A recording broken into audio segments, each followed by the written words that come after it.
need to update on here, Brenda, and I know we can do it in the council session, but I just needed to add some verbiage for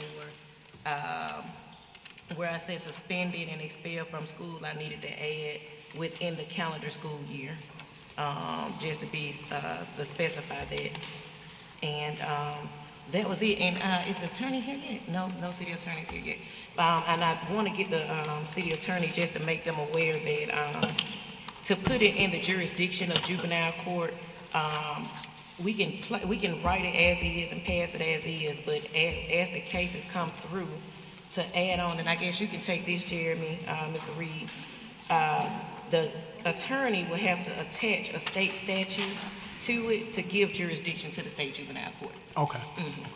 And that's it. Other than that, everyone is in agreement. Chief made sure he looked over it, and he was like he can definitely enforce this, and so that's it. That's all the updates and changes.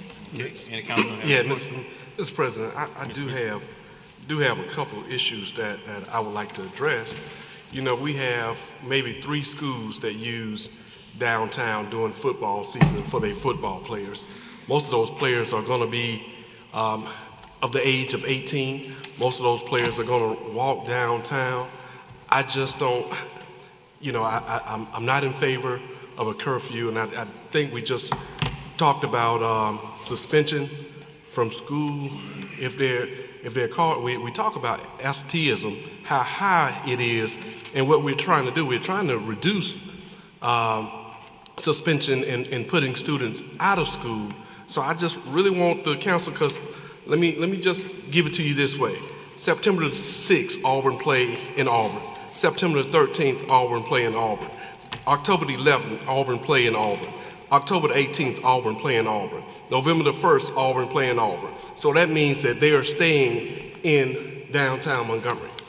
Tuskegee plays Red Tail August the 31st. September the 6th, they play in Tuskegee. September the 27th, they play in Tuskegee. So most of those teams will be staying downtown, and most of those players, if they're freshmen, will be 18. I just want to make sure that the council, we are not pushing folks out from staying downtown when it comes to football season, when it comes to people enjoying downtown. That's my only digress that I have when it comes to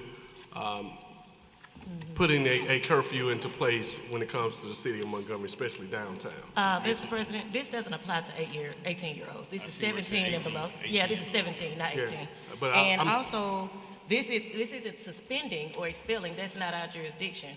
This is if they are suspended. It states this applies to minors who have been suspended or expelled, because they'll be out of school. And so that language is for them, because they're out of school, they'll feel like it doesn't apply to them, like a kid that has been taken away, you know, that depends, becomes adult. I forget the word that I want to use right now. But it's not suspending them or expelling them from school. It applies to them even if they are suspended or expelled from school, just to clarify that language. And I know we said that MPD said they would enforce it. We have a daytime state law curfew that kids don't supposed to be out roaming the city during the daytime.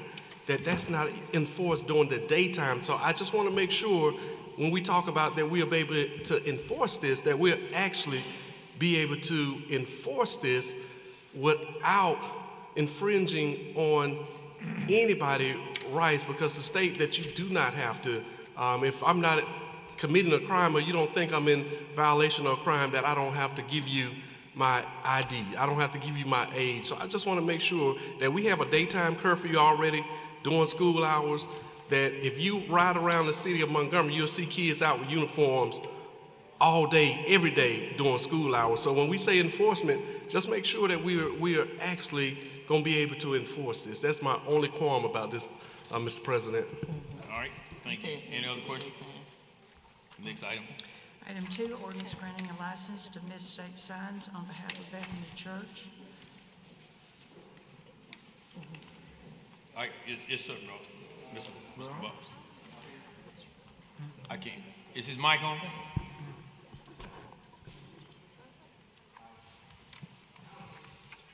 just holler out, Bob. All right, well, I'll just holler at y'all. We can A couple of things. It's working. First and foremost, Mid-State Signs owes the city of Montgomery a substantial amount of money, taxes. Oh, they are, they're not using mid-state signs. I don't Okay, know why they haven't that called. kind of leads into another thing. Before I came over here, we received a phone call from a company that had been, I guess, based on some previous emails, paired up with Mid-State. They said that Mid-State has, quote-unquote, assigned this to someone else. So why are we... So mid-state isn't assigned. I don't know why this is on it. Maybe they need to call and correct that on the, Mr. President, I guess during the session, we can remove it off the agenda so they can update that. Okay, 'cause I thought that's what we did 2 weeks Yeah, ago with yeah. a lot of new companies. But also, again, like I said, Mid-State Signs is into the city for a substantial amount of money. Okay, No, you just carried it over. You Yeah. didn't withdraw it, you carried it over. So in the meeting, you'll need to withdraw it, but it'll come back as new business. Okay. right, with the new company. D- All right, anything else? That's it. Okay, thank you, Mr. Item 12, application of restaurant retail liquor license, doing business as Wild You Crab. back again? Wow, crap. Okay, it's working. There's an amount of money owed here, Okay, and that needs to be resolved before yeah, any kind of transfer goes on. I'm fine with that. I think they'll be here today, so if they can resolve and meet with you guys, then we'll look at it from that standpoint. Okay, Thank that'll you, be Bob. fine. 13 is a review of 1048 Club at 1104 East Fairview Avenue. All right, Mr. Samansky? Yeah, Mr. President, I think I had an opportunity to talk to Mr. Tate today, and the property's got a handful of issues. One was issues with blight, falling down fences. They seem to have pulled a building permit to remediate some of those issues. So they'll still be coming in, I assume. Yes, he called me and asked me if it had been pulled, and I told him no, it had not, that he still needed to be here. Because he had the building permit, he thought it was pulled? Because he had corrected the repairs. Gotcha. That's what he Okay. told me. That's all. All right, 14, ordinance authorizing payment to credit card, by credit card to municipal departments. okay, Mr. Reed, this is authorizing people to be able to use their credit card. Yes, Ms. Bellinger? It's authorizing the city to accept credit card as a form of payment in a number of instances. And it's basically just something that state statute requires the city councils or the governing bodies to have, to consider and pass, so that we can collect transaction fees that the credit card companies may be charging us. When we accept the credit cards, we can then pass that charge on to the citizen. Okay, thank you. Mr. Yes, President. Ms. Beard? Yes, Stacy, just for clarification, when we have parking decks like at the Biscuits games and things like that, will they be able to use that credit card system to pay for parking in those decks and everything? I'm sorry, say that again? Like, if you go to a the Biscuit Stadium, or you go to one of these parking lots during an event, what are the checks and balances there? Can they use that debit card, credit card at the entryways of that? It's only when we set them up as the credit card companies that we're using, we set them up as a vendor at different locations, the zoo, to purchase Harriet 2 tickets. I see it going across the board at municipal court. We're using them in municipal court. I don't know if they're using them at Biscuits Baseball Stadium. Right, because I think they're just doing a lot of exchange of money. I'm just saying, is that, would this help with the checks and balances? Because we don't know, I mean, we got going in, going out. I don't know what the system is and that kind of thing. I'm just wondering if that could be helpful. Yeah, the A lot of goal places is- that I go to, you have to use that credit card. You can't use cash anymore. And that's the goal, to move away from dealing with cash. Okay, all right, thank you. Thank you. Item 15, resolution directing the mayor to execute an easement to Alabama Power for the purpose of constructing and maintaining power lines and equipment at new annex building at Montgomery Zoo. Okay, any questions on item 15? No? All right, next item. 16, application for a restaurant retail liquor license doing business as Indo Bistro and Grill at 1741 Eastern Boulevard. Mr. Jenwright? I'm good with that. Okay. 17, application for a restaurant retail liquor license doing business as Aka Japanese Restaurant, 8169 Vaughn Road. All right, next item. 18, application for a lounge retail liquor class 1 license doing business as XS Ultra Lounge, 3420 Atlanta Highway. Mr. Grimes? I'm gonna check on that. Nobody's reached out to me on that. Okay. I hadn't seen anything, so we're probably gonna carry that over. All right. We'll have a Item. public hearing. No, wait, yeah, this is, Item 18. yeah, is this Forest Hills? I think this might be Forest Hills. If he comes in, the guy, the UPS man? Correct. Yeah, no, the neighborhood president's fine with it. So. Okay. All right. 19, resolution appointing Kenneth White to the Planning Commission. All right. Next 20, item. resolution assessing the cost of demolition of unsafe structure pursuant to section 1153B1. 21 is authorization of demolition of unsafe structures at the 2 listed locations. And 22 is resolution declaring, authorizing, and assessing cost of abatement of public nuisances on various lots. Okay. Mis- Mr. President, Ms. Beard? can we go back to the consent agendas, please? I need to ask a couple of questions. We were Yeah, moving I'm finna pretty go back. fast. I'm finna go back to that. Okay, thank you. All right, we're gonna go back to item number 1, and, Mr. Reed, if you have someone, I wanna talk about Pate Landscaping. Who's handling that? Oh, Pate Landscaping? Is there one That would checking be at the museum. At the museum? I have the contracts if y'all need to look at them. I What's wanna the see question? about Pate. What's the question? The question is, Pate, we're renewing the contract. From my understanding, we're talking with some of the departments. Pate is responsible for some of our medians and some of our things, and they're not being done. So I want to talk with them before we renew a contract. If they're not honoring the contract that we already have for them, I don't think it's time to renew that. So that's what I'm trying to get an understanding if that's true. I believe this one was actually just bid out. I know there's some language in there about a renewal, but it's my understanding, I had a bid packet that was provided with the contract when I reviewed the contract. So what departments will be using Pate for? Museum. Just the museum? That contract specifically for museum grounds. Okay, just one. I didn't see that exactly on that. Okay, it is the museum. And Mr. President, so you're saying that it was bidded out and they were selected? Yes. Mr. President, But, okay, I'm gonna come right back to you. Y'all see what Ms. Dobbs signed. But my issue is, if we're awarding it just for the museum, but we have other contracts with Pate throughout the city that they're not honoring. So, I don't have a problem with them doing, but they need to honor what we're paying them to do. And, you know, we have some medians, and I look at the medians, it got cut on the Southern Boulevard, but the way it was cut, you know, now we can't see the blacktop for the grass that's in the street. Not just that they left piles of grass. Anybody wanna talk to us about this? When they left Miss, piles of yeah, grass. thank you, Brandon. Good afternoon. Good afternoon, Mr. Dean. My department cuts those bypass medians on the southern northern I boulevard. wanna own that today, but. Well, just, I got sketches. But I understand the rain, but it's hot, you know, but it look ridiculous out there now, the way it's cut, you can see through it, but grass is everywhere. And I didn't see it. I wrote before they completed the job yesterday, but I done got several calls about the way the grass is just all over the street. So when we talk about the citizens, when the grass going into the drainage system and the water's not flowing, we're contributing to that problem when we leave it like that. But I understand that Pate has some other contracts throughout this city that they're not honoring. they cut the median by Vaughn Road Park. I know that for a Okay, fact. they cut Yes. that one. Yes, Okay. sir. All right, we'll talk about this one offline. Okay, yes, sir. Thank you.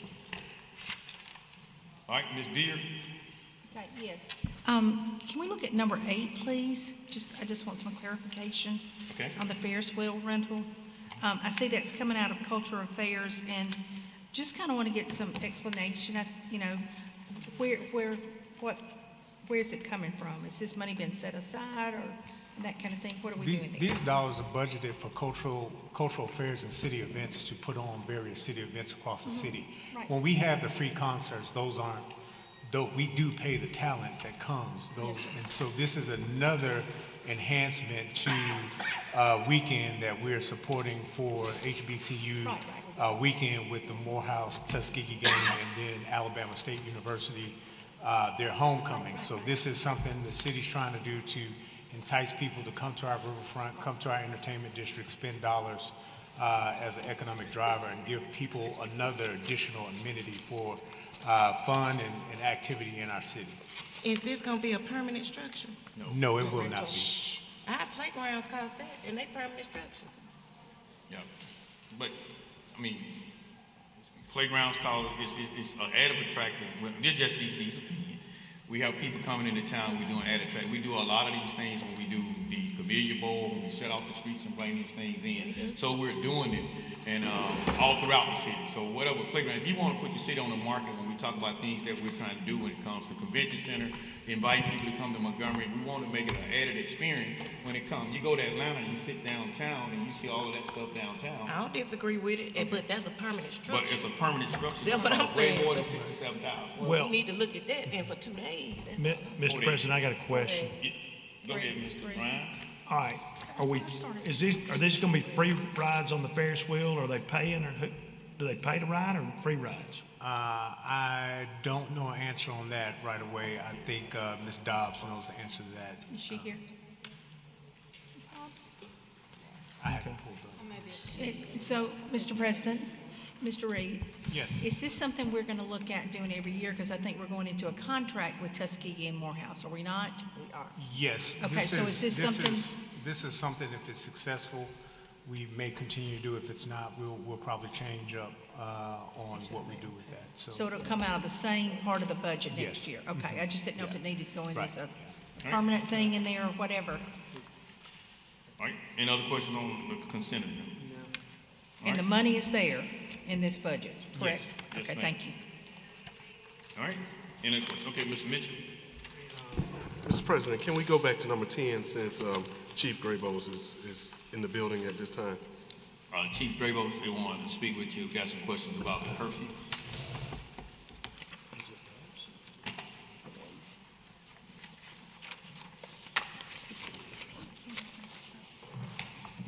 Good afternoon, Chief. Good afternoon. I am a data type of person. So the incidents that we have occurred downtown, can you tell us what age those individuals have been that we've been having incidents with? Yeah, one of the things that we've noticed downtown has been, you could say, a group of teens, usually ranging in ages from about 15 to about 20. And they do like to gather downtown at night sometimes, and sometimes hang around, sometimes cause trouble. But one of the things we've been doing with some of our details seems to be helping with that, so to speak. So Chief, my second question is, if we detain or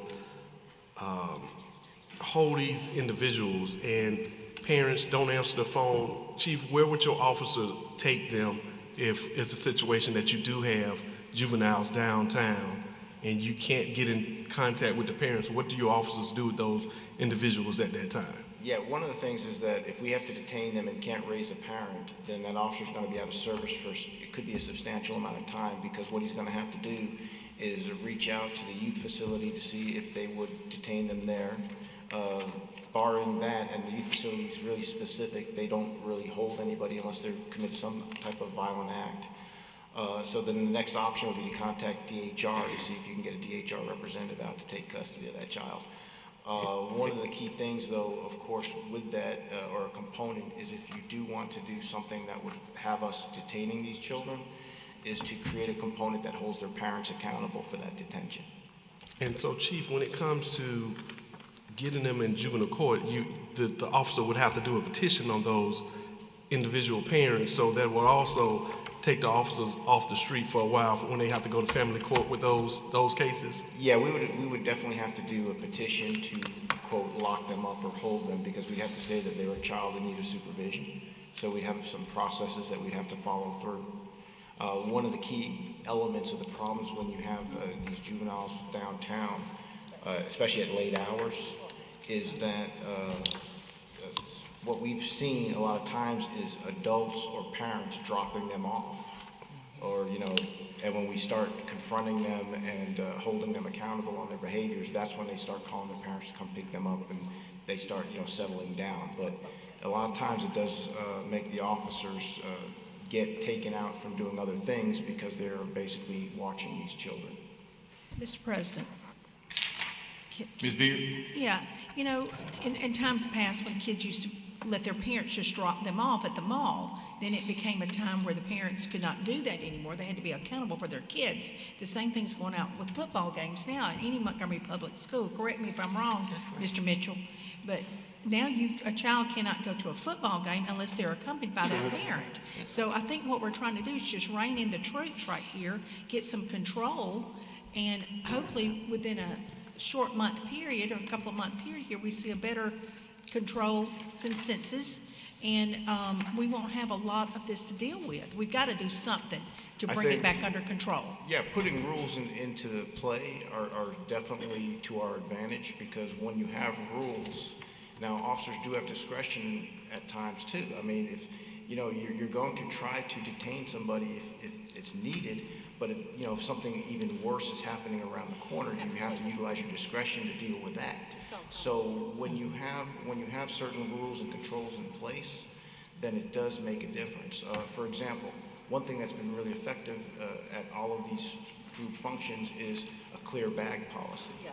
So if you were to have, let's say, a clear bag policy, even downtown, where anybody carrying a bag that is not clear is subject to search. Now, granted, I know people will say, well, the officers can't search every single bag, but if people know that their bag, that it's not a clear bag, is subject to possibly the police having probable cause to search it because they're in violation, then that might also calm down some things, because it means that when we see somebody acting in a manner that kind of is suspicious, and we can start looking in their bag because they're in violation of the clear bag policy, then somebody wants to, let's say, go downtown with something like a gun or some type of contraband hidden in that little backpack that they like to carry, they might not be as inclined to do it because they know that we, without notice, can suddenly grab that bag and search it.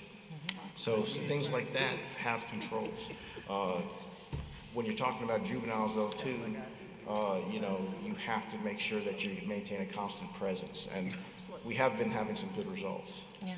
We appreciate that. Thank you, Julie. Mr. President, Chief, one more question. So the state does have a daytime curfew. See a lot of students out during the daytime during school hours. Now, Chief, if we are going to enforce, are we going to enforce the daytime curfew as well? We enforce things as we're able to. I mean, one of the things about it, and we were talking about this not only at the press conference, but as we do our strategic meetings, is we respond to all of our calls for service. And a lot of times we do have to triage things, and we do have to determine which calls or which events are going to take the first priority. So the thing about it is, it doesn't mean that the state curfew laws are not, in effect, or not able to be enforced. It means that we'll have to enforce them with the resources we have when we can. So if the city does a curfew, then obviously while that does add something to us, we're going to do our best to enforce it. Thank you, Chief. Mr. President, Chief, with MPS and Rhonda, Mr. Mitchell, correct me if I'm wrong here, by X amount of time during the day, you've generated that absentee list, or those that have checked out skipping school and a parent gets a phone call. Am I correct, Mr. Mitchell, that's still going on? Yes, ma'am. Okay. Do you have a truancy officer, and they're kind of, and your in-school security, they're kind of working on that? Then, Mr. Chief, if a policeman's driving down the road, he sees a group of kids that are in that school uniform, you can't miss them. I see them all the time. Does the police force stop and check into that? If he's able to, yeah, because the thing about it is with that rule in effect, yes, then sir, that officer has probable cause to stop them. To go, that's a probable cause. He should be in school. Right. Right. And so you can stop, call mama on the phone and go, hey, your child's out here, and identify the school. But like I said, he's only going to stop if he's able to. I mean, a lot depends on what he's en route to. Right, I understand that. Yes, sir. Yes, sir. Thank you. Okay. Mr. President?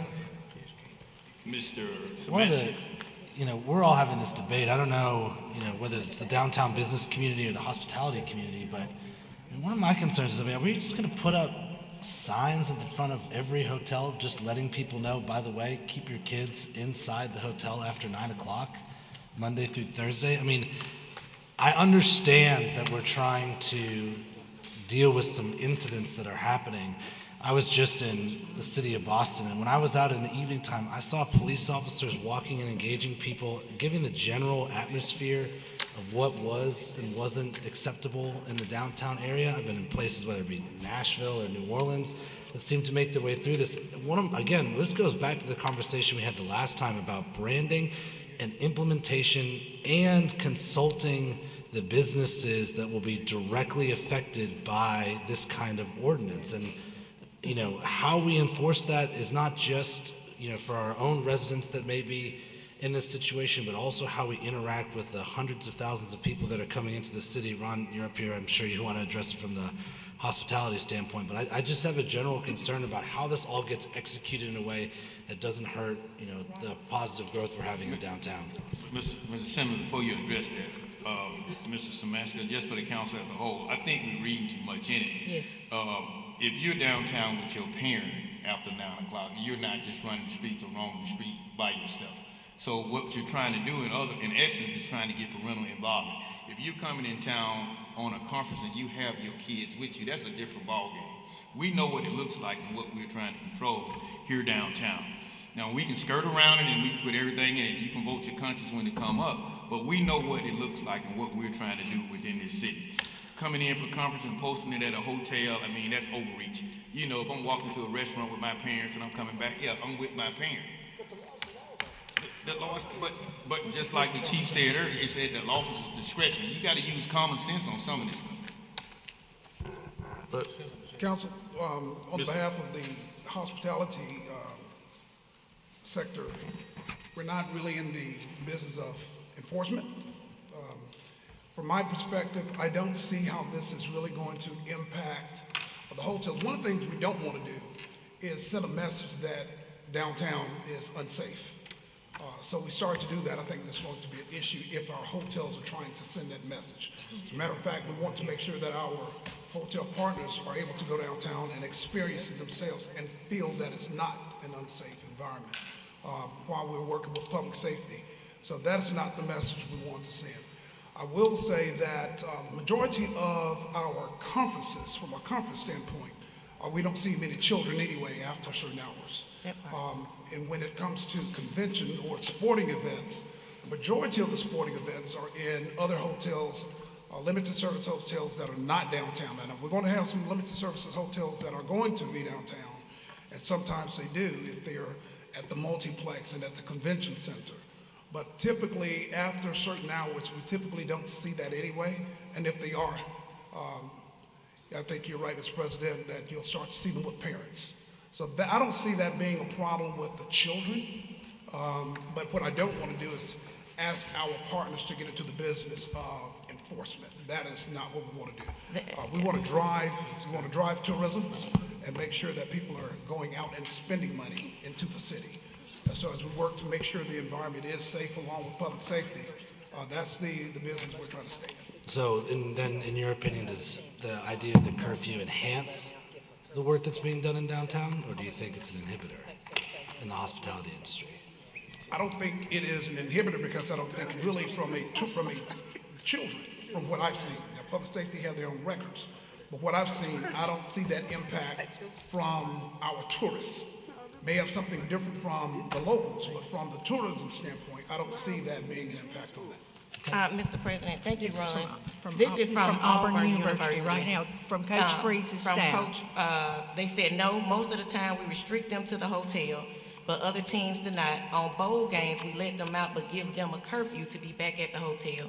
These are these individual entities. It's not our job to govern them and control them and what they do. The point of this is what Council President C.C. Calhoun stated, and this has worked in other downtown business districts, and let's be clear, this is just for the entertainment district right now. This is not citywide, this is for the entertainment district, so this does not even impact the multiplex. And Mr. Beard brought up a good point. When I brought this up citywide about 3 years ago, the school systems took control of it to include Pike Road, Elmore County, Ottawa County. They all took it when I brought it up, and we did it with MPS, where the parents attended the games with their students, and it has been a home run. We have not had any other issues since then. And Auburn City also does it, and that was a ripple effect. So we have not implemented anything of this nature in the city of Montgomery since I've been in office, and probably before then. Mobile is doing it, Birmingham is doing it, it's all a success, and this mirrors exactly what they're doing, and only thing we added is in the entertainment district. And we have our downtown block by block. They will be educated. No one said that marketing and branding wouldn't be done, Councilman Samansky. No one said that. This is just the ordinance that within our purview that we're doing across the council. This has already been approved and agreed upon by the mayor, so that means his departments will be on it. This has already been communicated with the downtown businesses within the entertainment district. This has been communicated with the chamber. I've sat with Ron. I've sat with everybody, and we have done this. We've talked to juvenile court.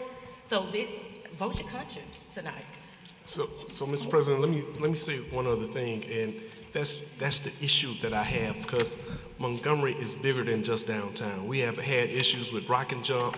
We have had issues with Eastdale Mall. We have had issues with South Montgomery. We have had issues with juveniles over the whole entire city. So that's my biggest issue, that we are focusing on one part. What message are we sending to the rest of Montgomery that we don't care nothing about tourism that's coming downtown? So I'm going to vote my conscience, but I'm telling you, we have to look at more than just downtown. We have to start looking at the entire city of Montgomery, not just downtown. We did that, Councillor, and you all voted it down. That's why MPS took it up. Voted down again today.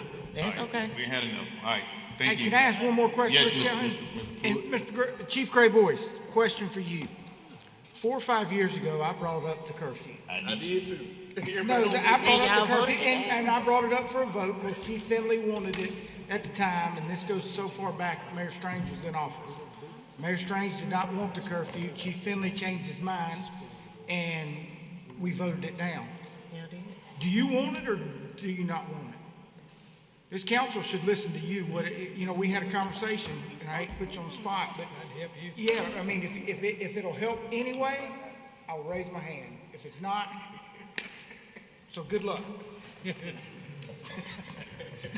Yeah, okay, being put on the spot. We talked, it was a tool in the tool shed. Well, I feel, any law that is put on the books, if it's something we can enforce, is something we can utilize. But of course, we always have to use our discretion. Right. Now, the thing about it is that if the city council does pass an ordinance of a curfew, we will do our best to enforce it. If the city council chooses not to pass that type of ordinance, then we will do our best to enforce the ordinances that are on the books. Great answer, Chief. Thank you. The reason I will not give a specific opinion on that is because that is a legislative thing. We're going to enforce what you all tell us on that. Chief, let's talk about ID, that ID that you said would help you, that you can enforce with asking someone for an ID that's carrying a weapon on the streets of Montgomery. Yeah. We talked about that. Chief said he can enforce that, but we still brought that to committee. Will we use it and will we arrest somebody with it? If the circumstances. It depends on the circumstances, it depends on the case, and at the same time, one of the things we do is whenever we charge somebody or we suspect somebody of committing a crime, we're not just looking at any one ordinance. We're looking at multiple ordinances or multiple crimes because we're going to take the one that fits the best for that charge and the one that fits the offense the best. The one that the prosecutor will be able to prosecute. Chief, let me. Mr. Jim Wright. One more question, Chief. One more question. Yes, sir. This came up because of events we've had downtown later on, like 11 o'clock at night, whatever. I haven't seen that in the last couple of weeks, but apparently you've done some different policing downtown. We have. Is that working? It is. What we are doing basically is utilizing extensive cameras that we have expanded downtown. Okay. We've also changed some of our patrol patterns. One of the things that, we've been doing zero tolerance for the stuff we're finding. One of the aspects that we did too was we partnered with some of the local businesses that had cameras and got them into our camera system so we can monitor that. What we're doing right now is working, and I'm pretty pleased with the results so far. But at the same time, one of the things about it is with crime, the criminal or the person who decides to commit a crime, they bear all responsibility. They can't always be predicted, and I can tell you what we're doing now has improved our responses downtown whenever somebody does act up. So I've been pretty pleased with the last few weeks and the I results. think that's the bottom line. If the changes that you made are working, then we may have solved our problem. Maybe. We're gonna keep doing what we're doing. Yeah. I can tell you You that. got the We're cameras not and drawing the- back. Yeah. Thank you, Chief. Thank you, Mr. Jim. All right. In our work session, roster communication, presentation by engineering on stormwater.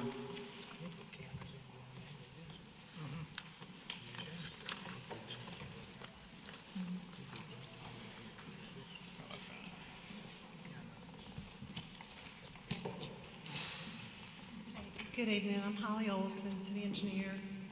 Lloyd Smith with Hydro LLC. They're a civil engineering firm, specializes in stormwater, hydraulics, and hydrology. The city of Montgomery's been working with Hydro since 2011 on our stormwater program. They do the review of the stormwater submittals that come in with all the new developments, and with so many new developments that we've had coming in, it's having an impact on our stormwater program. So I've asked Wayne to come in, do a presentation for you, explaining a little bit about what stormwater is, what they're looking at, and the direction that we're wanting to go with our program to be a little more proactive. Good evening. As I step through it, if you have some questions, please interject. The presentation, I'm going to cover a couple of different things, rainfall and discharge. That there's really two different things in what back-to-back rainfall events have. I'm going to also kind of highlight some of the examples that we've worked on with the city of Montgomery for County Downs and Deer Creek, and provide kind of a proactive stormwater management solution of something that tools that can be utilized to help the city both manage its stormwater and identify problems and potential solutions. And then a little bit of discussion on the stormwater fees, which could be a potential funding source to address stormwater related issues. So a lot of people get kind of confused of what does reoccurrence interval mean. When you look at this graph, and I'm sure everybody here remembers May of '09, the flood that occurred. And I was working with the DOT on Coliseum Boulevard, and this is a chart. If you look at the green, or the bottom is the date. These green lines is the amount of rainfall that fell within a 5-minute interval, and the red line is the total accumulation of rainfall over time. So when you look at that particular event at Coliseum Boulevard, 6.9 inches fell in 3.5 hours. According to NOAA Atlas 14, that equates into a 500-year rainfall event. So this helps us understand how rain falls on the ground. With respect to discharge, this graph is very similar. Time is on the bottom, and the green bars represent rainfall in 5-minute intervals. And this blue line is the stage within a stream. As it rains, the stage goes up, it just goes up and down as the rainfall. Basically what we do, we can create a rating curve that converts this stage to a discharge. And that discharge, when you look at a USGS reference, it will tell you if it's a 10-year, 25-year, 100-year type discharge. Now this is kind of how they coincide. This is a similar graph. Time is on the bottom. Green is the rainfall depths on 5-minute intervals. And the blue is the stage. And this is in a creek that had experienced multiple rainfall events. So you see base flow, and it rained, the water in the creek rised, and it started to decline. When the next storm event came, the stage hadn't fully recovered back to where its base flow was, and it had another discharge. And you can see as multiple rain events occurred, the depth in this stream kind of remained elevated. And really what this tells you is you can have the same rain events back to back, and the second one most likely will produce more of a discharge within that stream. Now here's an example that we worked with the city of Montgomery.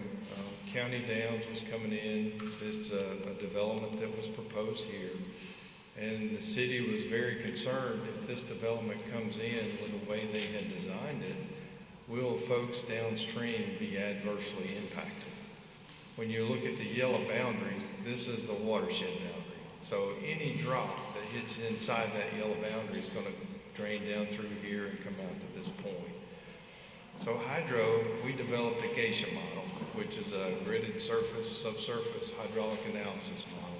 And this is the model inputs. It looks at topography, it looks at soil conditions, it looks at land use. And we identified 4 points that we wanted to evaluate to determine if this particular development would cause any adverse impacts. So we ran this model to establish a baseline, and then we took the consultant's information and put it into the model and ran it again to see if there was any changes at these locations. For the 2-year event, there was a little bit of an increase at some of the points, but that was not really a concern because a 2-year event is a lot less than what the typical storm sewer system was designed for. The 25 and 100-year event at all of these locations were less than what they were existing. So that basically tells us that the proposed development, if it's built as it was designed, should not adversely impact the folks downstream. For this particular project, we started the contract process in November, was awarded in January, and it was a $28,500 contract with a 98 to 120-day completion schedule. We put a stream gauge in January, and luckily we got a rainfall event in February that we could use to calibrate the models and produced a report at the latter part of February. So kind of keep that in mind because I want to show you how the solution that we're proposing both reduces the cost and the time frame to do this. This was another project. This was Deer Creek. It was another flooding issue that we looked at, and we actually put a stream gauge in this pond. So when you look at this graph, these peaks are rain events, and this is actually the water surface elevation in that pond. And one interesting thing popped out. You can see it all kind of recovered, but at this time frame, it did not. So when that was investigated, the outlet control structure was clogged. So it was artificially raising the elevation of the pond, which that reduces its stormwater management capacity and could potentially increase flooding potential. So the stormwater solution that we're proposing to the city is it's called AGWA, Automated Geisha Watershed Analysis. It incorporates or ingests the models like we did for County Downs, but it also, if you put out a weather station network, a stream network, it will tell you the reoccurrence intervals such that, let's say Montgomery experienced a storm event today, they came back in tomorrow morning, this information would be available for Holly the next day.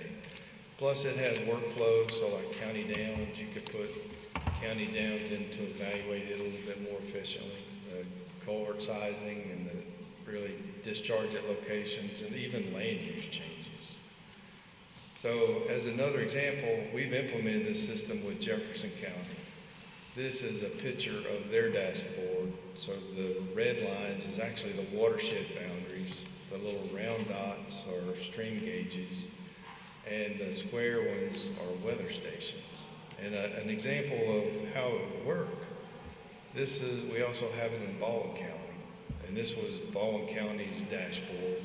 And about a couple of months ago, they received a tremendous amount of rainfall up around Bay Minette. So when you look at the intensity or the volume of rainfall, the purple, as it comes out to the green, gets less and less. So the gauge that was up on the dashboard basically equated this to a 500-year discharge. And this is the information that is really readily available through the AUDITORIUM dashboard. So what are some of the benefits? It's quick access to rainfall and discharge recurrence intervals. You can use it to evaluate your flooding problems and run through various scenarios to determine if the solution is viable and it does what you want it to do. Also determine if it's cost effective. Like the County Downs, you can look at downstream impacts of a potential development. If this is put in, will it adversely impact? And if it does, the development might need to make some changes. From a land use side or planning and regional stormwater management, the example I would use, like take industrial development. if you could regionally manage your stormwater and have regional facilities that the industrial developments could use, that would maximize their developable land. At the same time, give the city confidence stormwater management was being done the way it should be, but also minimize costs and other things and make the development process a little more efficient. So going back to county downs, if this was in place, instead of the 28.5, it would roughly have been $2,500 to do the analysis. Instead of 90 to 120 days, it would roughly have been 2 to 3 days. So information can be turned around relatively quickly. So how do you apply this citywide to the city of Montgomery? We actually looked at all the watersheds that pretty much generate in the city of Montgomery and tried to develop a grid for weather stations could be and where stream gauges could be placed. And this map, you actually see the red lines are the watershed boundaries, the red dots are stream gauges, and the green crosses are weather stations. And costing this out, trying to establish a 10-year type budget, you're looking 27 watersheds, which is the same as the litigation models in the Agua, 24 weather stations and 17 stream gauges. Over 10 years, that would roughly cost about $1.98 million. Now, from the perspective of how to potentially fund or pay or even address other stormwater-related issues, prior to 2014, Jefferson County was the only entity in Alabama that could levy stormwater fees. In 2014, that law was amended that expanded that capability to all cities within the state of Alabama. And that law basically says you can levy a $10 fee per residential parcel or half-cent per square foot of commercial space not to exceed 3,000 on a commercial parcel. Shortly after that was passed, the city of Montgomery passed an ordinance in 2016 to levy similar fees, but their commercial space was based on heated and cooled. And the reason being is that information was readily available within the tax assessor system. More recently, a lot of cities have defined commercial space as impervious areas. And I've got one example to show how that change would affect. Everybody knows the Walmart out on the old Atlanta highway. The heating and cooled space of the building, which is in black, is roughly 238,000, but you have a lot of parking area. If you just went on heated and cooled, their stormwater fee is a little shy of $1,200. If you add all the parking in as impervious area, that's almost 600,000 square feet, which would make their stormwater fee before the cap about almost $4,200. But since it's capped at 3,000, that would be the maximum that they would have to pay. So that minor adjustment could be a significant revenue generator to address a lot of the stormwater issues in Montgomery. And that kind of concludes. Dwayne, I got a question. Yes, sir. First of all, would you explain impervious, make sure that everybody understands? I think everybody does, but to make sure that everyone understands that. And then I got another question after that. Well, when you look at impervious, impervious is what rain basically falls on and runs off immediately. So it's parking areas, it's graveled areas, it's compacted areas. The pervious areas are really grass, trees. That's where rain does not run off as fast. Okay. Second, when you do a model like that, I think we talked before that we've done neighborhoods where we figure in the square foot of the house, maybe not the driveway, maybe not all that. Does that up the retention pond? Do they have to go up, or do you already figured that in on this parking lot? Would those ponds already be there that way? Well, a lot of the stormwater fee is purely based on how you define commercial space. Gotcha. So when you look at this one, like this area here, that is the pond that they put for this whole development. Because when Walmart or a big box, they will plat and plan for all of this coming to this one pond such that they don't have a lot of piecemeal ponds. Correct.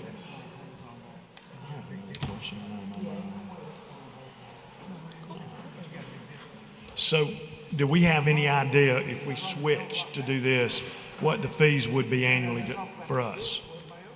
If you use the Walmart as an example, it could potentially double what you're collecting now. Now, I don't know what you're currently collecting. Holly, what are we currently collecting? Do you know?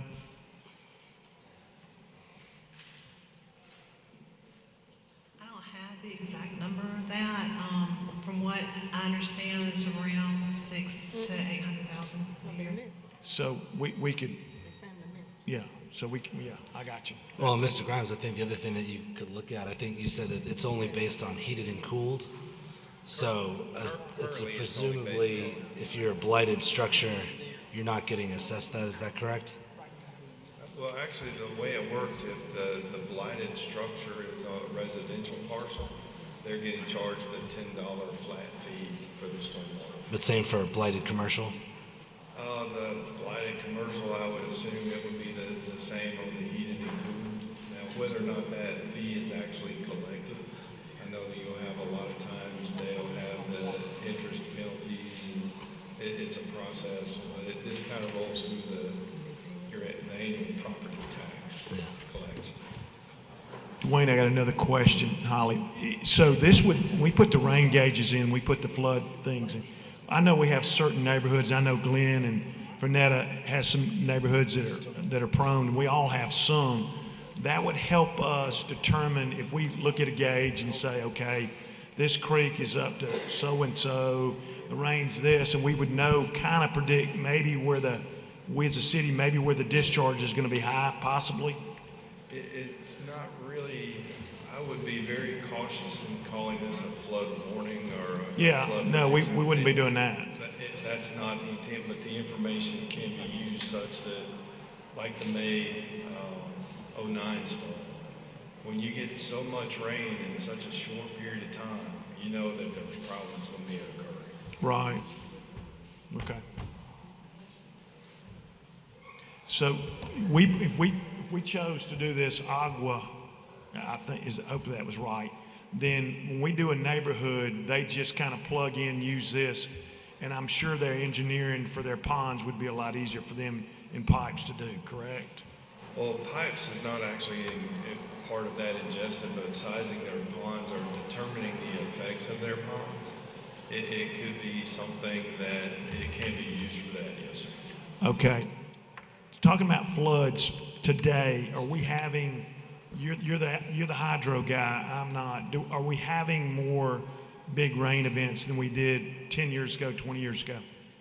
The weather patterns have definitely changed, and some of it, I've actually read a couple of articles. When you look at urbanized areas, the heat island effect, it basically changes really some of the weather patterns in your extremely urbanized populous areas. So to answer your question, yes, and a good example, when you look at Mobile, they recently updated their rainfall frequency analysis. So some of their storms, the depth that used to be 8 inches is now 11 inches because they use freeze.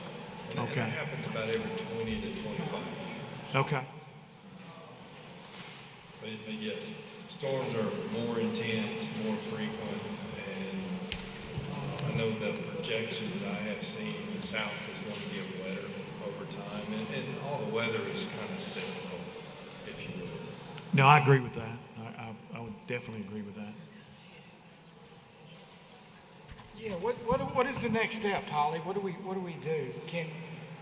Does the council have to vote on this? I mean, is it an all or nothing thing? If certain individuals wanted to do whatever for their district, We put in our budget to put the weather monitors out, and we'll work with Hydro as to where we put them, strategically place them. Using what they've submitted, the 10-year plan, the weather monitors will go out first, and then next year we'll add the string gauges, and then we'll get the software to do the modeling as we go. But no, it's in our budget to do it, our proposed budget. So all right. I wanted How do I y'all get to- immediate relief, though? How do I get some immediate relief? even with the plan, because every time it rains, I panic. Because I have certain houses and neighborhoods that are gonna flood. As of right now, as it rains, we call hydro and they look at any information they have available right now. We don't have that many weather monitors out yet. We're trying to get more out. So right now it's... And again, I guess the question, and Jeremy's talking, but if I wanted to put stream gauges and stuff around Deer Creek and Bridle, Breckenridge and all that, can we do that? And does that, again, I guess am I saying, is it all or nothing thing? Can I do? Well, actually, what I would suggest when you try to prioritize the location is where do you have problems? Where are you planning to develop that you want to make? Yeah, I'm not telling me to do it, I'm telling you to do it. I know, but as far as prioritization, if you've got an area that's flooding, yes, to me, that's a high priority area that you need to focus on first. Will y'all hang around for a minute? Okay. Let me ask you one question. Are there already some gauges available that are already out in different places on the river, close to the river, whatever? Those kind of gauges out? Well, This thing's not new. Still the one in County Downs, we have the stream gauge that's still there. The one in Deer Creek is still there. Okay. As far as when you look at the Alabama River, yeah, that is such a large-scale drainage basin. The stage, I mean, the Corps has that down to a science with regarding to flooding. The Corps does? Yes. Okay. Okay, one more thing. Can we get a copy of this, please, where we can see the mapping? I just want to make sure that, you know, like we had said, there's some areas prone in District 2 that I want to make sure are included in that. And when you look at that map, it was just something that I randomly tried to strategically place such that we have a grid, but